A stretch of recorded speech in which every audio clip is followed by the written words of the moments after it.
Hola a todos, mi nombre es Sebastián. Bienvenidos a la clase 59 del Laboratorio de Métodos Cuantitativos Aplicados a la Gestión. En la clase de hoy vamos a ver Introducción a Why Finance. Empecemos por los objetivos de la clase, que son varios y van a ir apareciendo de forma progresiva a lo largo de la clase.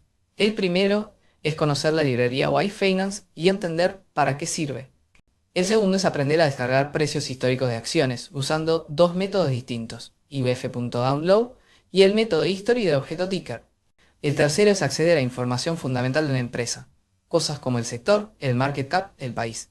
El cuarto objetivo es trabajar con las series de precios que descargamos, open, close, high, low, volume, volume. Y el quinto es calcular rendimientos y visualizar la evolución de precios en el tiempo. Y todo esto nos enseñó talando hasta de code. Siguiente es una clase esencialmente práctica. La librería Why Finance es una herramienta que tiene impacto directo en cualquier análisis financiero real. Y hoy vamos a ver cómo usarla, desde cero.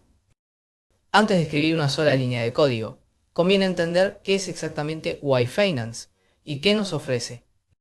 Why Finance es una librería de Python que permite descargar datos financieros de Yahoo Finance de forma completamente gratuita. Eso es importante. No requiere API Key, no tiene costo de suscripción. Simplemente necesitamos conexión a Internet y ya podemos acceder a un volumen enorme de datos de mercado. ¿Qué tipo de datos podemos obtener? Precios históricos de activos, dividendos, splits de acciones e información fundamental de empresas o almacenamiento. Y cuando decimos precios históricos, podemos elegir la frecuencia temporal, datos diarios, semanales, mensuales e incluso datos intradiarios con granularidad de 1 minuto, 5 minutos, 15 minutos o 1 hora al frente. La cobertura es muy amplia. Podemos descargar acciones individuales, ETFs, índices bursátiles como el S&P 500, criptomonedas y pares de monedas y pares de monedas. El formato de salida siempre es un data frame de pandas, lo cual es muy conveniente porque ya conocemos esa estructura desde la clase 14. Hay un detalle importante que vale la pena tener en cuenta. Why Finance requiere conexión a Internet para funcionar en algoritmos. Los datos que descarga no son en tiempo real, sino que tienen un delay de entre 15 y 20 minutos respecto al mercado en vivo. Para análisis histórico, esto no importa en absoluto. Pero si alguien piensa usar esta librería para trading en tiempo real, tiene que saber lock. Bien, pasemos a la parte de código. La primera celda importa las librerías que vamos a usar en toda la clase. La primera línea, que está comentada, muestra cómo instalar Why Finance, si todavía no está disponible en el entorno. El signo de exclamación al principio indica que es un comando de sistema que se ejecuta desde la terminal dentro de Jupyter.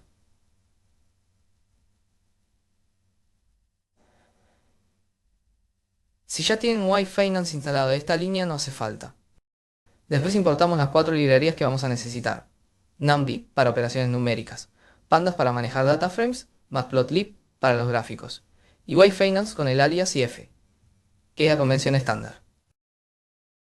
Ahora vemos el objeto central de Why Finance. El objeto ticker, wow. El ticker es el punto de entrada principal cuando queremos trabajar con un único activo. La idea es simple. Le pasamos el código bursátil del activo y Why Finance crea un objeto que concentra toda la información disponible sobre ese activo, tanto sus precios históricos como su información fundamental. Los códigos bursátiles llamados tickers siguen convenciones dependiendo de la bolsa. Apple se llama APL. Alphabet, que es la empresa madre de Google, se llama Google, se llama Goldman. Y BGC, la empresa argentina de petróleo listada en la bolsa de Nueva York, tiene el ticker IPS. Bitcoin en dólares se escribe como BTC-USD, Gara, para pares de monedas como el euro frente al dólar.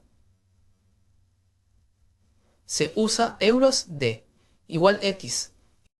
Estas convenciones vienen de Yahoo Finance, así que si alguna vez buscan un ticker y no saben cómo se escribe, pueden ir directamente a finance.yahoo.com y buscar el nombre de la empresa. La primera celda de código que usa el objeto ticker hace algo muy representativo. Creamos el objeto ticker para Apple usando el código AEL y lo guardamos en la variable Apple. Después accedemos al atributo info de ese objeto, que es un diccionario de Python con información fundamental de la empresa. Es un diccionario grande, con muchas claves, que incluye cosas como el nombre de la empresa, el sector, la industria, el país, la capitalización de mercado, la moneda, las ganancias por acción y muchas más métricas financieras.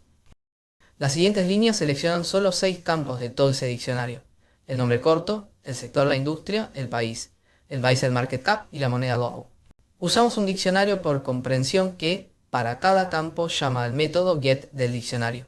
El método get es preferible al acceso directo con corchetes, porque si una clave no existe en el diccionario devuelve el string n, barra, en lugar de lanzar un error. Adicionalmente convertimos ese diccionario en una serie de pandas para visualizarlo de forma más prolija. El output que vemos muestra que Apple es una empresa del sector de tecnología, industria de electrónica de consumo, con sede en Estados Unidos y tiene un market cap del orden de los 3 billones de dólares, lo que la convierte en una de las empresas más valiosas del mundo. La segunda forma de acceder a datos históricos a través del mismo objeto ticker es el método history. El método history descarga los precios históricos de ese activo. El parámetro periodo especifica el periodo de tiempo hacia atrás que queremos cubrir. En este caso, el string DOSI significa 2 años. Podríamos poner un hoy para un año, seismo para 6 meses, un homo para un mes max, para todo el historial disponible, y varias opciones más. El resultado se guarda en la variable hist, que es un data frame de pandas con el índice temporal y una columna por cada tipo de dato. La llamada al método head muestra las primeras 5 filas para que podamos ver la estructura. La celda siguiente es un resumen rápido del periodo descargado. Usamos el de hist para contar cuántas filas hay, es decir, cuántos días de trading capturamos. Else.index entre corchetes 0.date da la fecha del primer día. Is.index entre corchetes -1.d. El output típico para 2 años de datos va a mostrar alrededor de 500 filas, que corresponden a los días hábiles bursátiles en ese periodo. Veamos qué significa cada columna del data frame que acabamos de descargar. Es importante conocerlas bien porque son la base de todo análisis de precios. Open es el precio al que abre el activo al comienzo de la jornada de trading. High es el precio máximo que alcanzó durante el día. Low es el mínimo del día. Close es el precio al que cerró el activo cuando terminó la jornada. Volumen es la cantidad de acciones que se negociaron durante ese día. Y las últimas 2 columnas, Dividends y Stock Splits, registran si ese día la empresa pagó dividendos o realizó un desdoblamiento de acciones. En la mayoría de los días, estos valores van a ser 0. Este conjunto de columnas se conoce en finanzas como datos OHLCB, sigla de Open, High, Low, Close, Volumen. Es el formato estándar para datos de precios en prácticamente cualquier plataforma financiera. Una vez que lo conocen, lo van a ver en todos lados. Hay una herramienta diferente y muy poderosa, if.download, que nos permite descargar datos de múltiples activos a la vez con una sola llamada. La primera línea define una lista con 5 tickers del sector tecnológico: Apple, Microsoft, Alphabet, Nvidia y Meta. Son 5 de las empresas más grandes del mundo por capitalización bursátil. La segunda línea llama a if.download, pasando esa lista de tickers y el periodo de 5 años. Esta función descarga los datos de los 5 activos simultáneamente. Después de la descarga, seleccionamos solo la columna Close, que son los precios de cierre. El resultado es un data frame donde cada fila es un día de trading y cada columna es uno de los 5 activos. El método tile al final muestra las últimas 5 filas, que corresponden a los días más recientes. La celda siguiente hace un resumen rápido del data frame descargado. Análisis de Ocean corchetes 1. Están relacionado en el número de columnas, que debería ser 5 porque descargamos 5 activos. Data.shape entre corchetes 0. Da el número de filas, que para 5 años de datos debería rondar las 1250 filas. Las otras dos muestran la fecha de inicio y fin del periodo y posicionan. Veamos los parámetros más importantes de f.download, que son los que van a usar con más frecuencia. El parámetro tickers acepta tanto una lista de strings como un string donde los tickers están separados por espacios. El parámetro periodo especifica el periodo hacia atrás en el tiempo. Los valores válidos son 1 para un día, 5 para 5 días, 1 homo para un mes, 3 mo para 3 meses, 6 mo para 6, meses 1 y para 2 años, 5 y para 5 años, 5 y para 5 años. También DC para 10 años, y TD desde el principio del año en curso, y Max para todo el historial disponible. En lugar de periodo, también podemos usar los parámetros start y end para especificar fechas exactas en formato string, y el parámetro interval nos permite elegir la frecuencia de los datos, diaria con UNOC, semanal con UNOC, donde VK viene de week, semana en inglés o mensual con UNOMO. La siguiente celda demuestra cómo usar fechas exactas en lugar del periodo relativo. Descargamos solo los precios de cierre de Apple durante el año 2023. Pasamos como fecha de inicio el 1 de 2023 y como fecha de fin el 30 el 31 de diciembre del mismo año. Esto es útil cuando queremos analizar un periodo histórico específico en lugar de una ventana móvil hacia atrás, desde hoy. El resumen muestra cuántos días de trading hubo en 2023, el precio mínimo de cierre durante ese año y el precio máximo. Este rango nos da una idea inmediata de cuánto varió la acción durante ese periodo. Ahora que ya sabemos descargar datos, pasamos a la sección 4, visualización. Los gráficos son una parte esencial del análisis financiero. Ver la evolución de precios en el tiempo es el primer paso para entender el comportamiento de un activo. La primera celda de visualización gráfica, los precios de cierre de los 5 activos tecnológicos. Creamos una figura de 12 por 5 pulgadas. Lo iteramos sobre la lista de tickers y para cada uno graficamos su serie temporal de precios.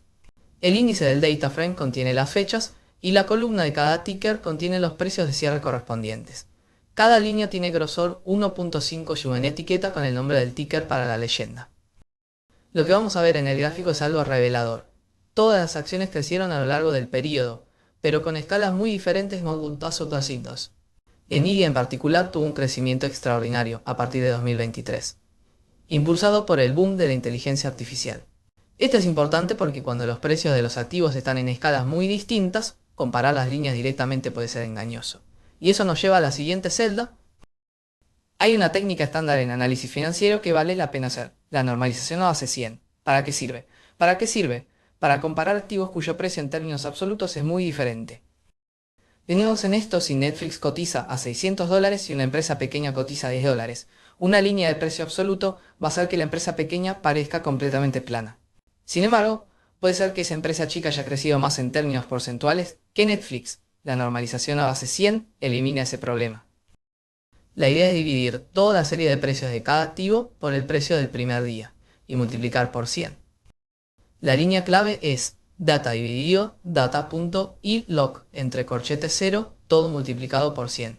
Fíjense que data.ilog entre corchetes 0 selecciona la primera fila del data frame, que corresponde al primer día del periodo. Al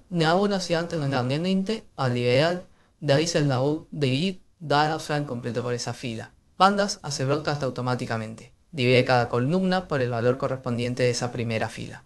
Multiplicamos por 100 para que el valor de arranque sea 100 para todos los activos. Después de eso graficamos igual que antes, pero ahora todas las series arrancan en 100 y podemos comparar directamente. Agregamos una línea horizontal punteada en igual a 100 con matplotlib.axline, que sirve como referencia visual. Lo que está por encima de 100 es ganancia respecto al inicio.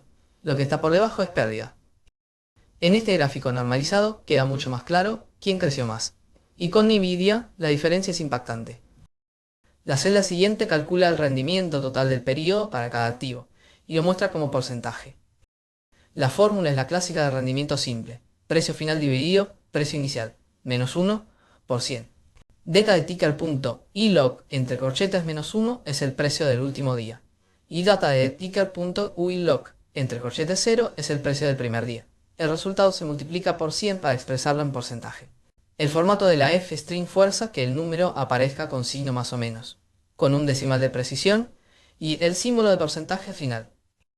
El output es una serie donde cada entrada es el rendimiento total de ese activo durante los 5 años analizados. Este número resume todo el gráfico de performance normalizado en un solo valor. Pasamos a la sección 5, que trata uno de los conceptos más importantes en finanzas cuantitativas, los rendimientos diarios. Hasta ahora estuvimos mirando los precios en niveles, pero en finanzas muchas veces es más útil trabajar con los rendimientos, es decir, con los cambios porcentuales de un día al siguiente. ¿Por qué? Porque los rendimientos son comparables entre activos de distintas escalas de precio. Tienen propiedades estadísticas más manejables que los niveles de precio, y son la base para medir riesgo y calcular métricas como la volatilidad. La fórmula de rendimiento diario es R sub t igual a P sub t menos P sub t menos 1 dividido P sub t menos 1. Eso es lo mismo que P sub T sub T sub de sub T1 menos 1. Menos 1. Es el cambio porcentual del precio entre 2 días consecutivos. En pandas, esto se calcula de forma directísima.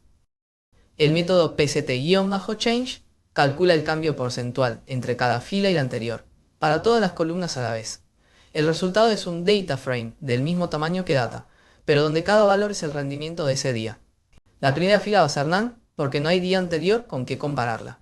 Por eso llamamos .dropNA para eliminarla. Fíjense en lo conciso que es esto. Una línea de código para calcular los rendimientos diarios de 5 activos simultáneamente. En la celda siguiente calcula estadísticas descriptivas de los rendimientos. Primero llamamos al método describe, que calcula el conjunto estándar de estadísticas descriptivas. Luego transponemos con .t para que los activos sean filas y las estadísticas sean columnas. Seleccionamos solo 4 media desvío estándar, mínimo y máximo. Multiplicamos todo por 100 para expresar en porcentaje. Siguiente la media diaria nos dice cuánto creció en promedio cada activo por día.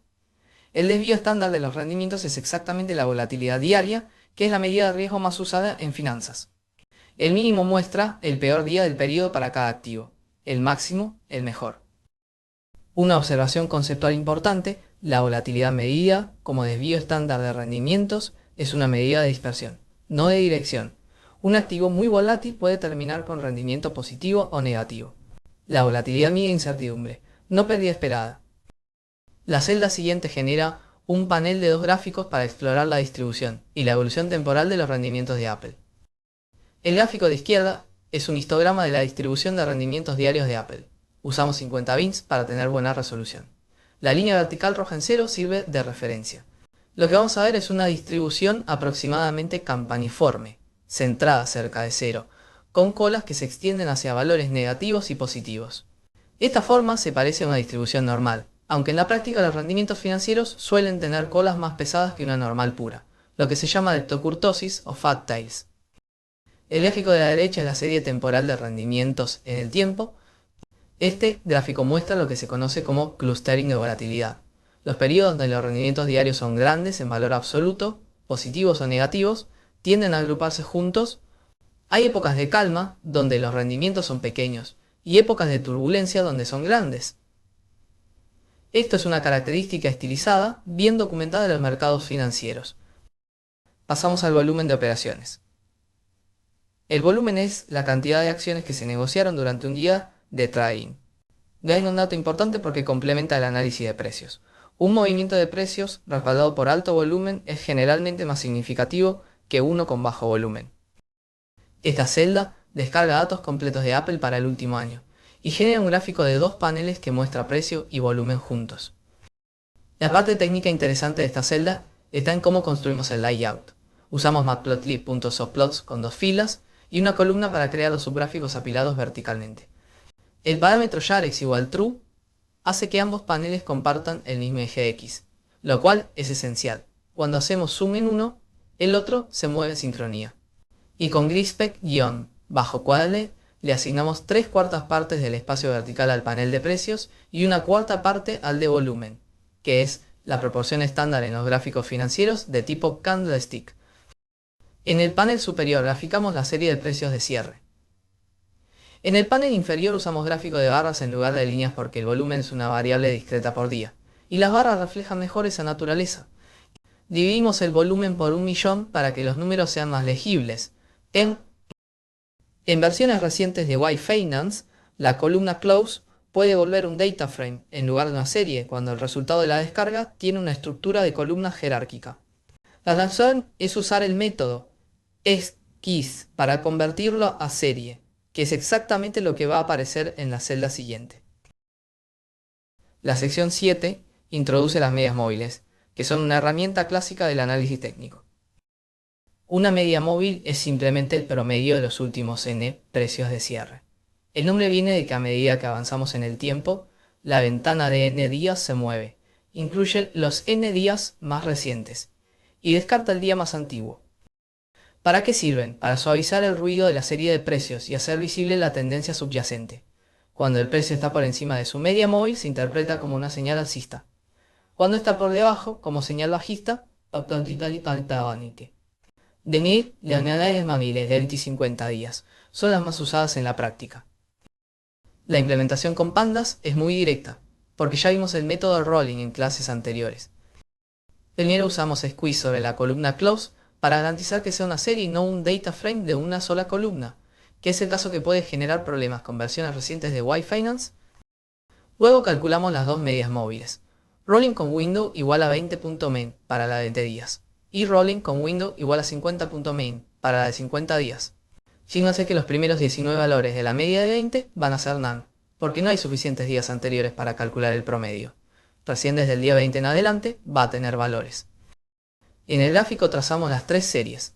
El precio en azul con alfa, reducido para que no tape las medias, la media de 20 días en naranja y la de 50 en rojo. La media de 20 días reacciona más rápido a los movimientos de precios. La de 50 es más suave y muestra la tendencia de más largo plazo. Un dato interesante que pueden observar en el gráfico: cuando la media móvil de 20 días cruza hacia arriba la de 50 días, es lo que los analistas técnicos llaman un cruce dorado, y se interpreta como señal alcista. Cuando ocurre al revés, es una cruz de la muerte. Son señales usadas en trading sistemático, aunque su efectividad es debatida. Llegamos a la sección 8, que es el ejemplo integrador de la clase. Vamos a aplicar todo lo que aprendimos a un caso con activos financieros argentinos. El ejemplo trabaja con ahorros argentinos, un ADS y un ADR, que son las siglas de American Depositary Receipt. Es un certificado emitido por un banco estadounidense que representa acciones de una empresa extranjera. Permite que empresas no estadounidenses coticen en la bolsa de Nueva York. Los tres activos que vamos a usar son YPF, que es la empresa de petróleo estatal, y Grupo Galicia con el ticker GAL, que es uno de los principales bancos privados del país. También usamos Pampa Energía con el ticker PAM, que es una empresa del sector energético. La primera celda de esta sección descarga los precios de los tres ADOR para los últimos 3 años. La lógica es exactamente la misma que con los activos tecnológicos. Definimos la lista de tickers, llamamos a f.download con el periodo de 3 años y seleccionamos la columna de cierre. El método tile muestra las últimas filas para verificar que la descarga fue exitosa. La celda siguiente es la más compleja de la clase. Calcula 4 métricas distintas y genera un dashboard de 4 paneles. Las primeras dos métricas ya las conocemos: rendimientos diarios con PST-change y normalización a base 100. Las últimas dos son nuevas. El rendimiento acumulado se calcula como 1 más los rendimientos diarios, acumulado con el producto corrido, menos 1. El método .cumprod calcula el producto acumulado fila a fila, que es exactamente lo que necesitamos.